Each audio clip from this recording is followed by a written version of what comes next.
I'm James with FPSGeneral, and welcome to the first segment of Get to Know a Dev at SOE. That's what we're calling this now, I've decided. I'm here with Jimmy Whisenhunt, who is the combat field specialist, right? Something like that? Something like that, It yeah. sounds pretty badass. I think I made it sound a I little bit more like it. badass than it is. You should put that on your business card. I That sounds agree. good. All right, so what does your job entail at SOE?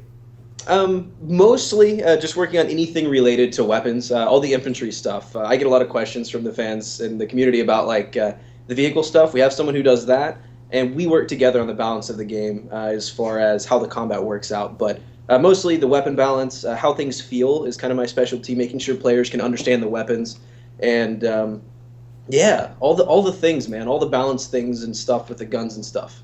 Yeah, it's a pretty integral part of the game Yeah, design. yeah, you're Um, definitely stuck with that all the time. so when did you come into the development? Um, At what point? It was about 4 months ago. Been in contact with them with SOE for a while, and when I first came through, they were in like early alpha, and by the time I came up here, it was moving into like the tech test beta stage, like starting to go through that whole process. So yeah, about 4 months, I believe. And what do you think was the biggest challenge for you on the road to launch in the weeks immediately preceding the launch of the game?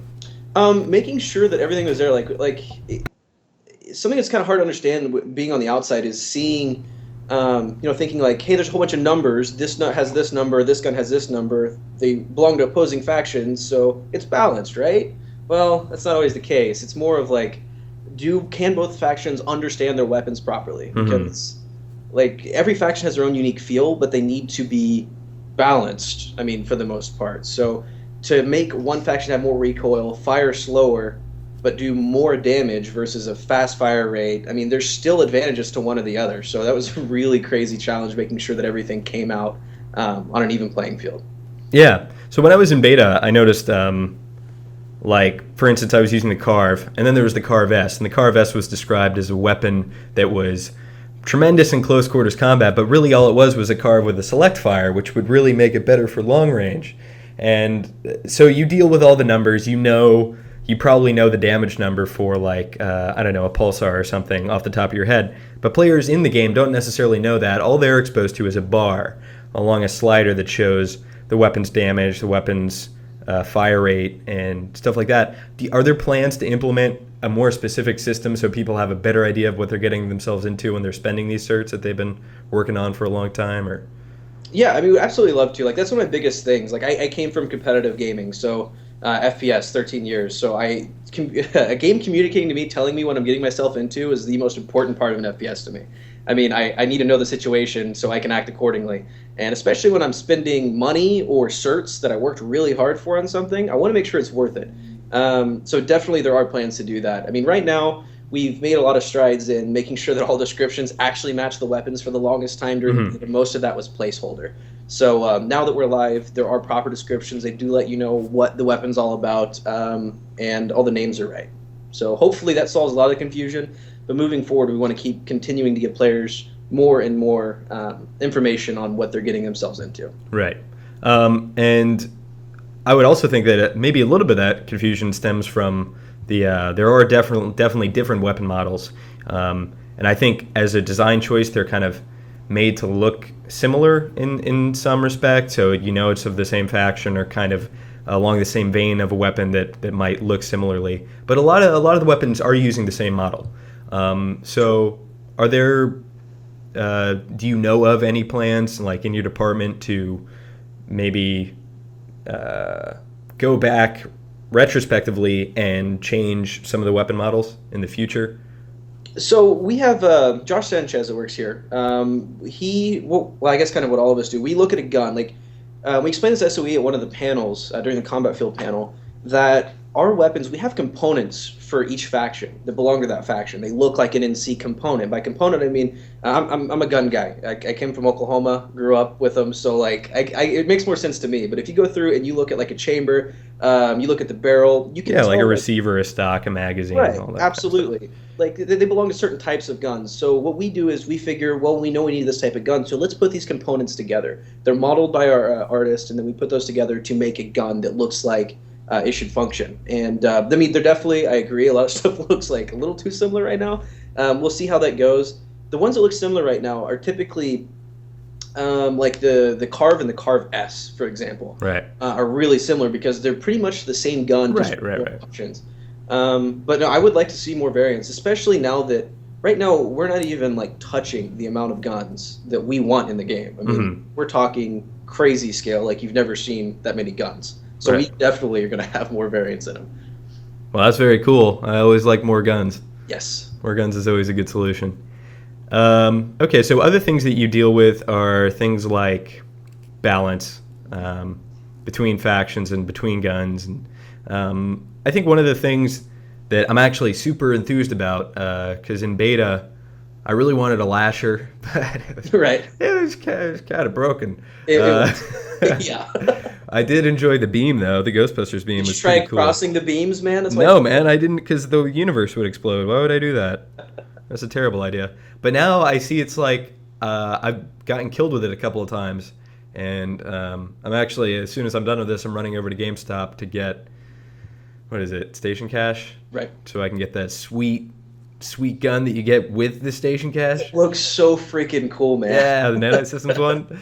So I'm getting that, and then I'm gonna go unlock the Pulsar to see what it's all about.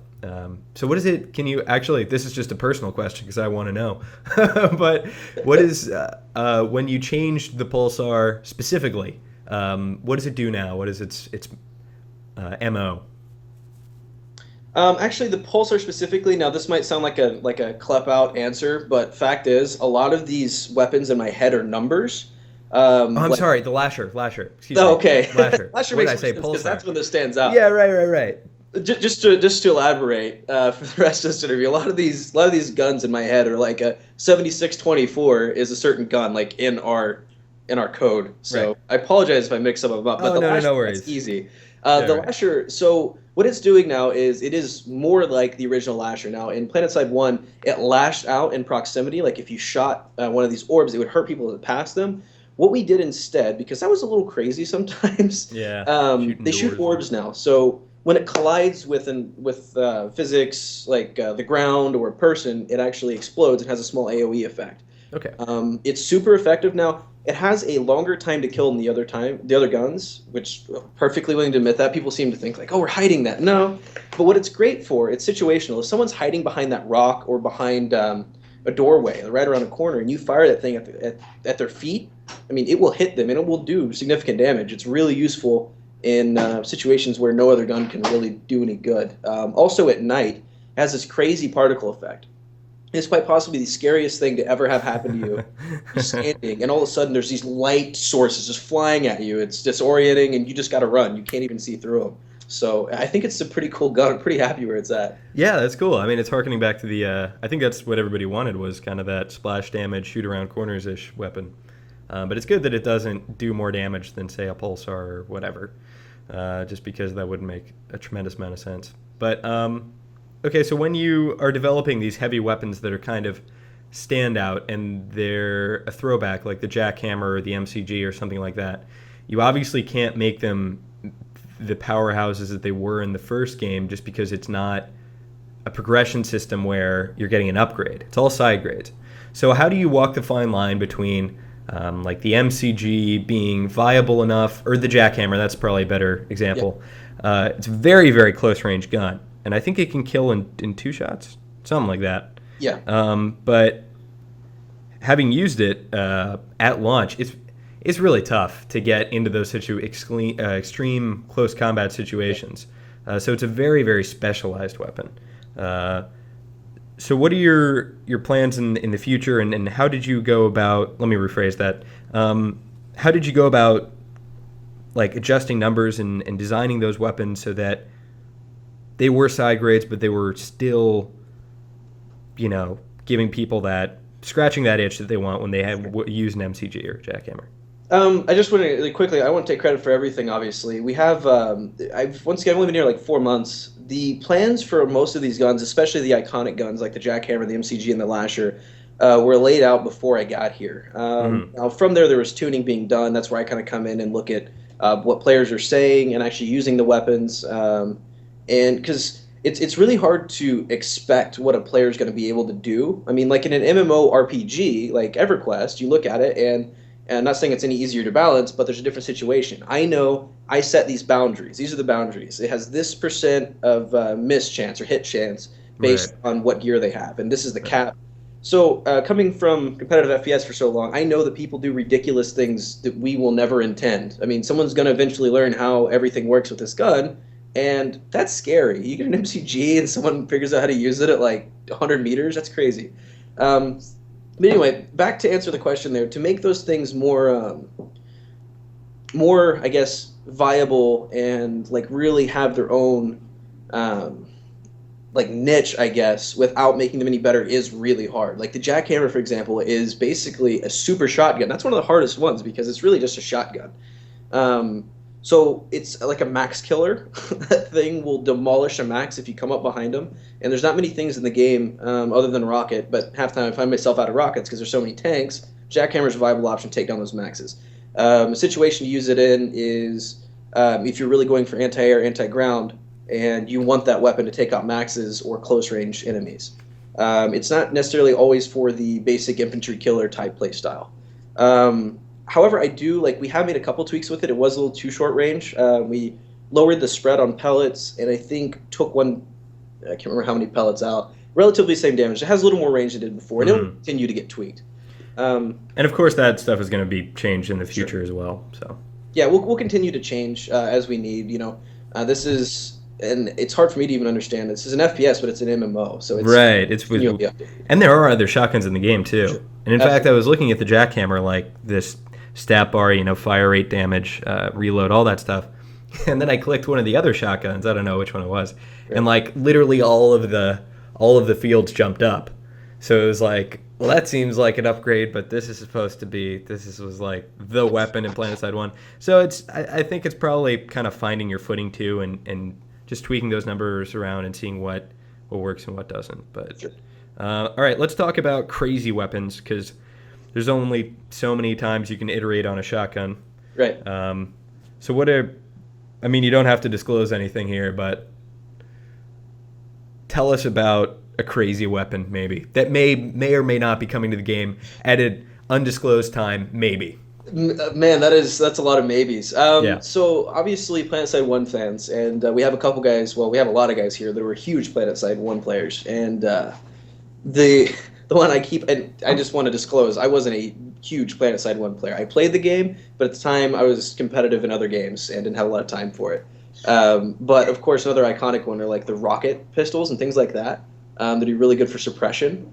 Like if you have that sniper, you know you can't kill him, but if he sees these projectiles flying at him, they're going to explode. He has to move. So at least at that point, you have the option of turning around and firing at him. Things like that are awesome. Obviously, we're not in a stage where we can say that that's a viable option or if it ever will be. But those kind of guns have exist in this series, and maybe eventually will. We don't know. Got a lot of time to figure that out. Oh yeah, very cool. I got to think of one more question for you now because I didn't have a closing thing prepared. Okay. What is your favorite? Well, what faction are you, first of all? Terran Republic, TR. Okay, cool. I've been all over the place, I'll be honest. I was like, mercenary, man. yeah, I thought I was rolling with TRG for a while, and then I was, but before that I was Vanu, and then I played NC yesterday, and now I'm back to I don't know. I'm having an identity crisis. I need to find my faction. But what is your favorite role within the Terran Republic army? I feel, and I've said it during our Friday Night Ops show, I hate vehicles. I want them all to die. I wish for them to be wiped off the planet. So I play the heavy assault always. Awesome. I don't use the lock-on stuff, man. You don't use the Skep launcher? You go. Oh man, you got to hit them with a lot of force, and you got to hit those crazy good shots. So I really enjoy playing with just the dumbfire, the normal rocket launcher you get. Fine, isn't it? Do I? To use the dumbfire. Like everybody, my whole outfit was like, yeah, you need to upgrade to the Skep launcher. I was like, I don't know, it's really rewarding when you hit that reaver. Yeah, it is. Full tilt. And it's one shot. It'll one-shot reavers and stuff. Yeah. Like if they're floating right over you, you can't beat that. Yeah, it's pretty awesome. Pretty awesome. All right, well, Jimmy Whisenhunt, whatever. Whisenhunt. Whisenhunt, thank you for joining us very much, and your insight has been very insightful. and it was cool to take a look into the world of a combat field designer person. Yes. So, and have an excellent day. Yeah, thank you. Thank you for having me. All right, cheers.